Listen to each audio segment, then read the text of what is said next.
Okay, so here's the thing. Here's the main topic for tonight. It's a little dual topic. We have mass extinction and the Green New Deal deep dive. So, you may or may not know that this planet has suffered 5 mass extinctions. Let's see if I can say these right. The Ordovician Silurian extinction, which was about 440 million years ago. The Devonian extinction, which was 365 million years ago. The Permian Triassic extinction, which was 250 million years ago. The Jurassic extinction, which was 10 million or 210 million years ago, and the Cretaceous Tertiary extinction, which was 65.5 million years ago, and that was the asteroid kaboom. There goes the dinosaurs one. But that is the only one. Yeah, asteroid kaboom. That's the only one, especially that we know of. The rest is pretty clear that it was all due to some kind of environmental change.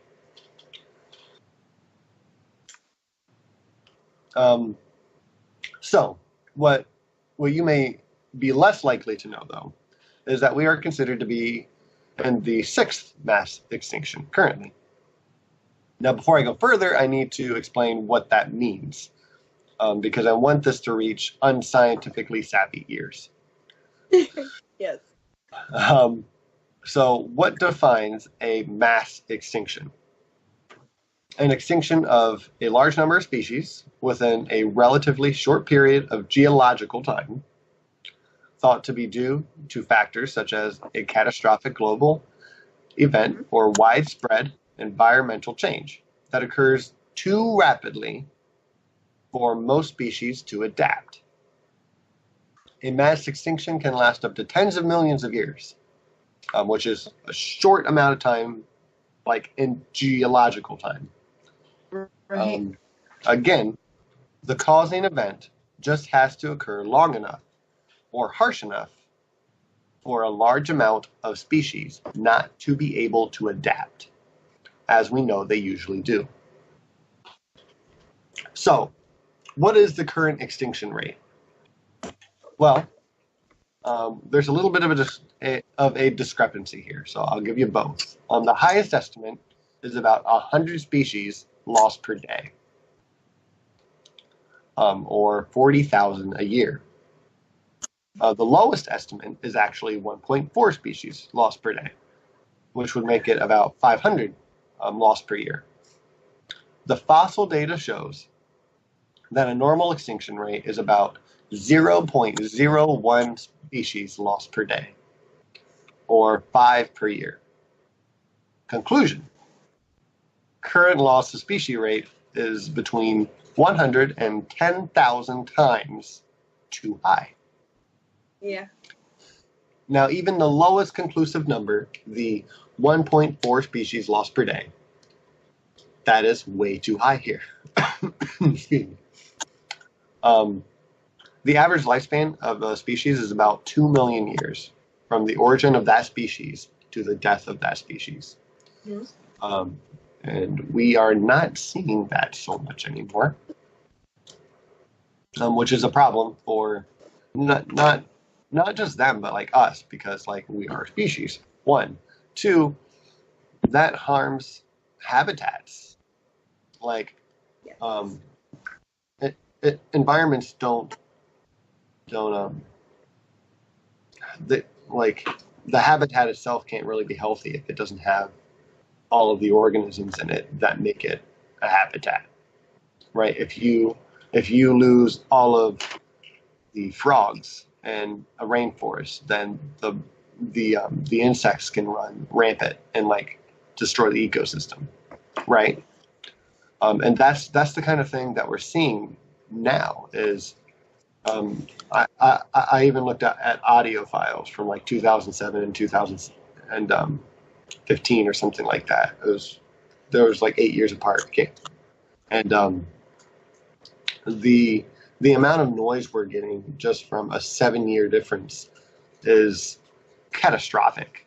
We're getting a lot less wildlife in even like well-preserved rainforests, and it's because we're getting more acid rain in those areas, and more temperature change. Even desert animals, like lizards, they're hiding under the rocks more often, and when they do that, well, they can't go out for food as often. Because the desert's getting even hotter. They can't adapt quick enough. They can't get it if they're hiding. They can't what? Get it on. They can't get it on either. Yeah, they can't reproduce and they can't eat. Evolution. That's right. So, from here, what are the causes? I kind of went through that just a little bit, but I'll go ahead and put what I typed up here. Hunting, habitat loss, loss of prey, climate change, and pollution are 5 of the biggest factors that are kind of killing our species and just hurting the planet in general. So I'm going to come down here, and I have a list of fun facts, if you want to call them fun. So I'm just going to give you these facts, and then I'm going to kind of conclude what I have here. But this is just a little fact sheet of, like, this is why, one, it's important to pay attention to this stuff, and 2, excuse me, it's a bunch of data that I didn't know about, and I didn't know how else to type it all up in a paragraph except just kind of give you all these fun facts. All right, 1, 71% of the world's land surface is habitable. So just kind of keep that in mind. Probably should have put that towards the end, but I'll scroll down and give you this one now. The human population grew rapidly from 1 billion in 1800 to over 7.7 billion people today. So again, to put that in different terms, it took us until the year 1800 to get to 1 billion people. 200 years or 220 years later, almost, we have almost multiplied that by 8. That's a lot, and we only have so much land. Yeah, and it's I'm sorry. Massive. Yeah, massive. Just think about if that was happening to pick a species, wolves, deer, we would have to control it. I'm just saying, I don't think we should control human population in those ways. Just something to think about. Carry on. Right. And we're only one species. And right. That 71% of the world's landmass is habitable. It's said that we use 50% of that 71% just for agriculture. We use a lot of that just to feed ourselves. And not just ourselves. I'll get into that later. All right, so I'll kind of breeze through these real quick so we can get through them. Elephant numbers for 2007 to 2014 dropped by almost a whole third due to poaching. That's approximately 70,000 elephants. That's Africa.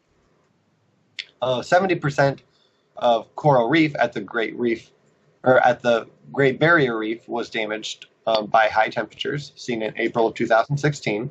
Scientists estimate that by 2050, coral reefs worldwide may completely just disappear, right. Which is basically just the rainforest of the ocean, and that's important. The ocean itself may become more plastic than fish by weight by 2050.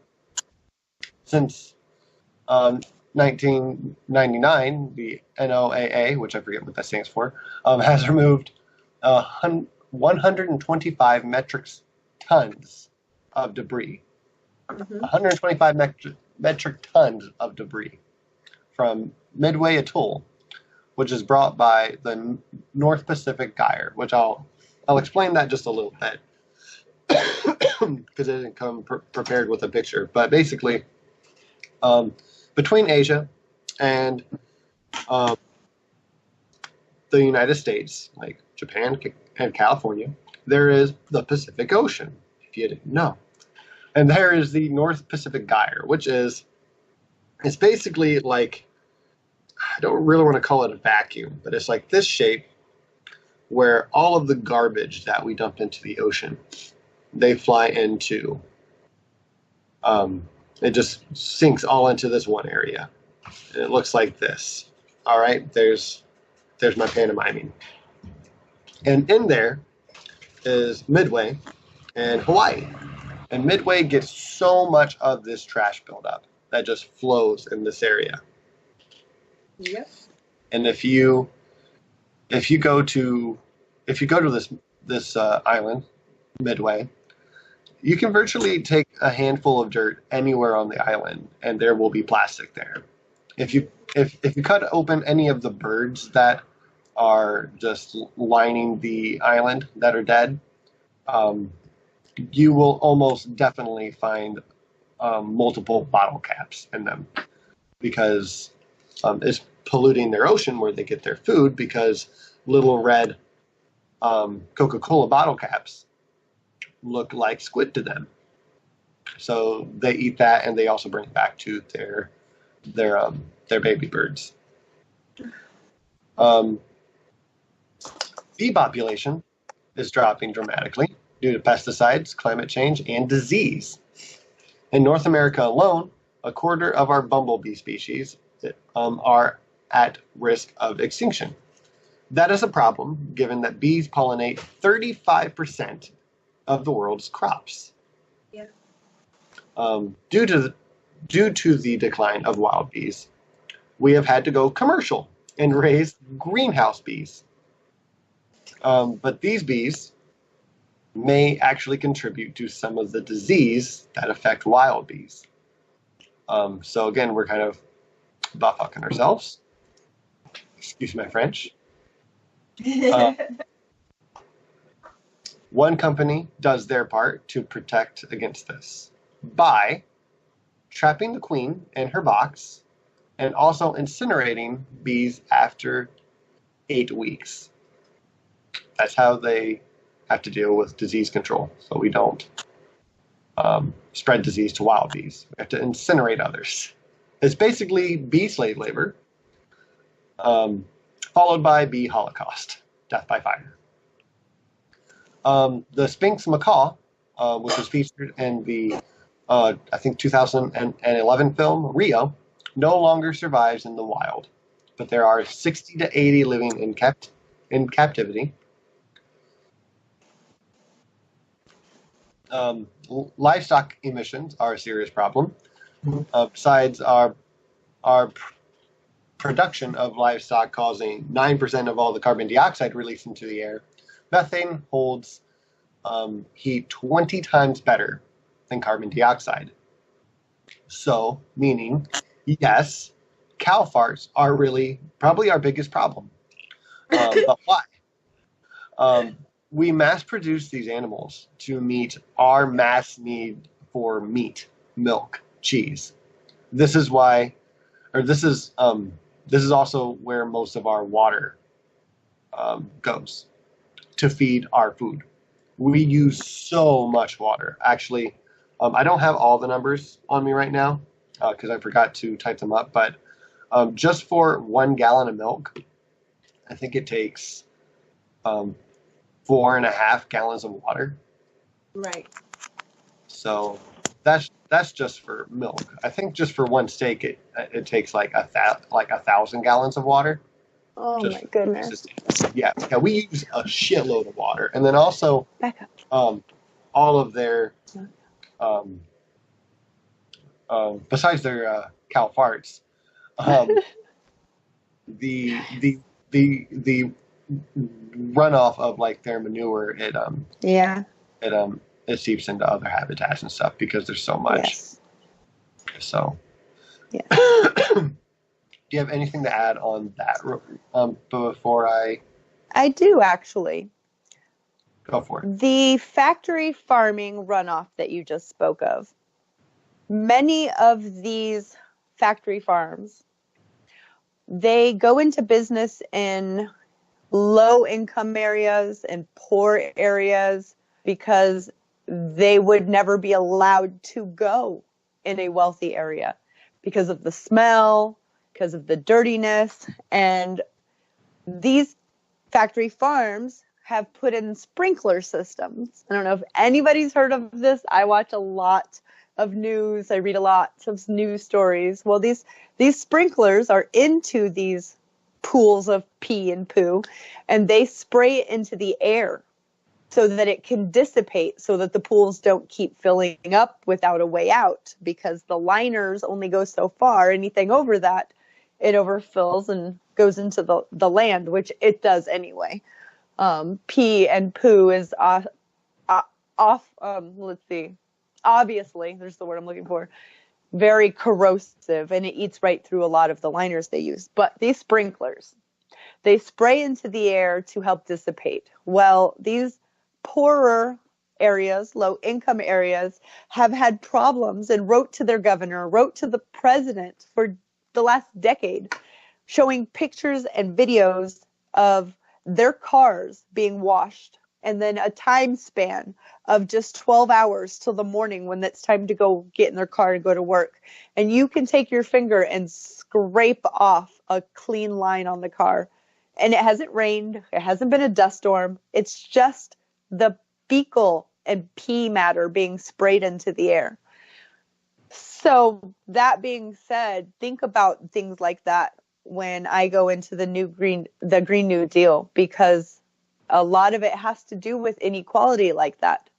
Thinking about why these farms go in certain neighborhoods and not the other, and how we could fix that. You know, a lot of things need to be fixed. But the inequality, when I think of factory farming, I think of a lot of things.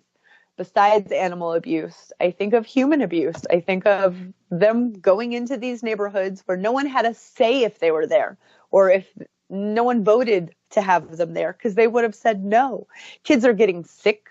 They're having asthma. I mean, can you think waking up every day and just smelling pee and poo in the air, not just smelling it from over there. It's in the air flying. That means it's on them. It's disgusting. A lot of pee and poo in this one. Yeah, we do. That's what we do. A lot of stupid things to ourselves. Right. Right. But and not just that. Not that it just affects humans. Because like it affects a lot of the wildlife too. The ecosystem.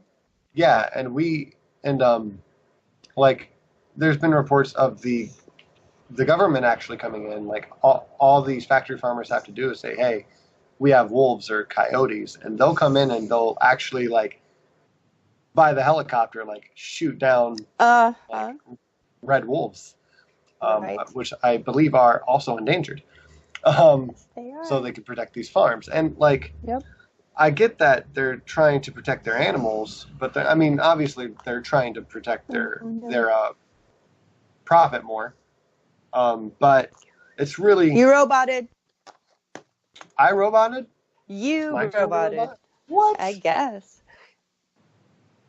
I was saying that I mean, like I understand that they want to protect their profits. But like you can't. I don't feel like that justifies shooting down other endangered species. No, it doesn't. And something that I did not put in this little lineup here is, because I didn't have time to research it, because it's a whole other thing really, is how the president is allowing like hunting of endangered species and like bears and stuff. Like you can just go in and like murder them. Yeah, just flat out murder them, like in their like dens or whatever. Like babies in their dens. Babies and, it's pretty gross. And Like, Oh, man. I would like to hear the justification for that. But anyways, There will never be one. There will right. never be one. No. So I'm going to get pretty close to wrapping up, and then we will move on to the Green New Deal. I got like 3-4 more facts here, and then we'll move on. Facts. Facts. Facts. We like facts. we need some sort of I don't even know what they're called because I'm so technology illiterate. Something to go across the screen. Fact alert. Facts. Yes. Okay. Fact away. Okay. Sir Martin Rees, the British I can't say words. Cosmologist. Thank you, Christy. Cosmologist. Yes. Cosmetologist. He's pretty. Hey, that's me. Yeah. And astrophysicist says that there's a 50-50 chance that there will be humans around at the end of the century, which is comforting.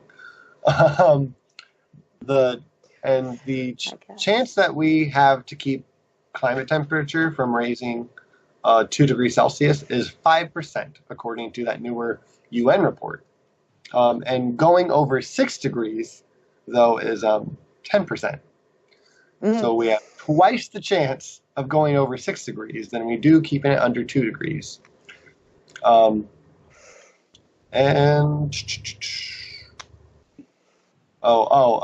Another fun one is the Paris Agreement. If you don't know anything about the Paris Agreement, I have just a little bit on it. On June 1st, 2017, the U.S. backed out of the Paris Agreement, and for good reason. Climate change is a lie made up by the Chinese, and the U.S. was being treated unfairly. Too much was expected of us. Just kidding. We set our own goals and are praised or lightly shunned for reaching them or not. Right. That's all the repercussions of the Paris Agreement. But we had to back out because we were being treated unfairly. The biosphere. If you don't know what the biosphere is, I will explain it to you in the words of Carl Sagan very quickly. Yay. Carl Sagan said that if you take a basketball and wrap it in a layer of saran wrap, which, by the way, is not biodegradable. Right. That is the part of the earth that we live off of. That is our air, our water, and our land. Just the layer of saran wrap. So, what can we do to try to stop some of this bullshit we do, right? What can we do? Stop building pipelines is one good one. Stop or at least slow factory farming dramatically. Stop deep deforestation. I put deep there, but fair enough. Well, what is it? Deep sea drilling? I don't think it was. Maybe you were thinking deep sea drilling and you wrote deforesting. Yeah. I'm helping. Thank you. You're welcome. Excuse me. And dramatically decrease the use of fossil fuels, invest in solar and wind energy, which many states are doing right now. And not just states, like all over the world, countries are taking advantage of this, especially China. But they set the highest goal to decrease their carbon footprint, which is great, although we're being treated unfairly. And get back into and lead the Paris Accords, like take a leadership role, and realize you can't have growth forever in a finite world. So, warning to Natcha, this is my last paragraph, and then we have a little video to share with you guys. One of the most interesting and complete interviews I listened to while researching this topic was one with Dr. David Suzuki, PhD in zoology. He's a science broadcaster and an environmental activist. Yeah, His story, hero. yeah, his story's Sorry. amazing. No, it's Yeah. fine. It's fine. He's a hero to me too. I just love him. Yeah, this is the first time that I've really found him and like at least put like a name to him. Like he was recognizable. But Right. um, so his opinion is a very important one. But here's a clip, if you can, Natcha, that I thought was very important to share from that interview. It expresses the dire need of attention to climate change. So whenever you are ready. I'm not sure if I will see it.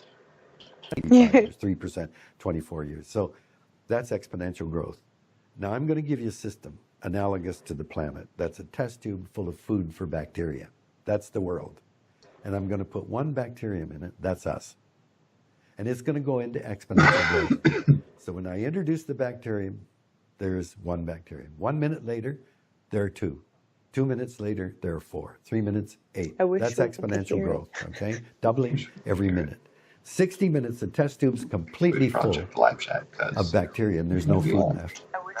So we've got a 60-minute growth cycle. When is the test tube only half full? I've seen this whole 59 minutes. All right. 59 minutes, it's half full. Right. 58 minutes, Right, yeah. it's 25% full. Yeah. At 55 minutes of a growth of a 60-minute cycle, it's 3% full. So if one of the bacteria, guys like you, come along and say, hey, things look fine. The guy says, I've been thinking, we got a population problem. You'd say, what the hell are you talking about? 97% of the test tube's empty. We've been around 55 minutes. So let's suppose at 59 minutes, they go, oh my God, he was right. We got 1 minute left. What are we going to do? Well, we need a mega project. Don't give it to those economists. Give money to those scientists. And in less than a minute, they invent 3 test tubes full of food for bacteria. So that would be like finding 3 more planets that we could inhabit immediately. So they're saved, right? Quadruple the amount of food. So 60 minutes, the first test tube's full. 61 minutes, the second's full. 62 minutes, all 4 are full. By quadrupling the amount of food and space, you buy 2 extra minutes. So what is all this crap about? We got to have growth. We got to have growth. Every scientist I've talked to says we're already past the 59th minute. We're way beyond the capacity of this planet to sustain us. And